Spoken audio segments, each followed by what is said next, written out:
চাওক এইটো কথা নিশ্চিত যে গণপৰিষদ দলৰ লগত আমাৰ মিত্ৰতা থাকিব আৰু কেইখনমান আসন আমি গণপৰিষদক দিবই লাগিব।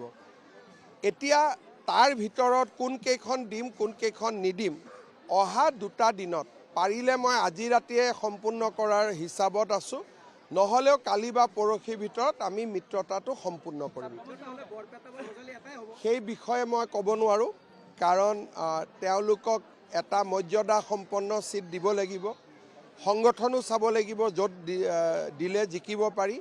সেইকাৰণে আমি চিটক লৈ আলোচনা কৰোঁতে এনেকৈ আলোচনা কৰিম যাতে AGPৰো সন্মান ৰক্ষা হয়, BJPৰো সন্মান ৰক্ষা হয়। UPPL দলে BPF আৰু UPPL দলে নিজৰ ভিতৰত যাতে আলোচনা কৰিব পাৰে তাৰ কাৰণে মই দুয়োটা দলকে অনুৰোধ কৰিছোঁ।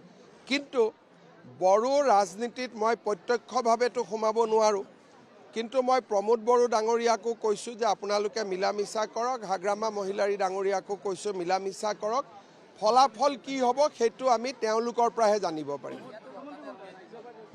প্ৰমোদ বড়োৱে যোৱাকালি ৰাজ্যসভাত নমিনেশ্যন দিব আৰু আমি বিৰোধিতা নকৰোঁ, আৰু ইভেন BPFেও বিৰোধিতা নকৰে।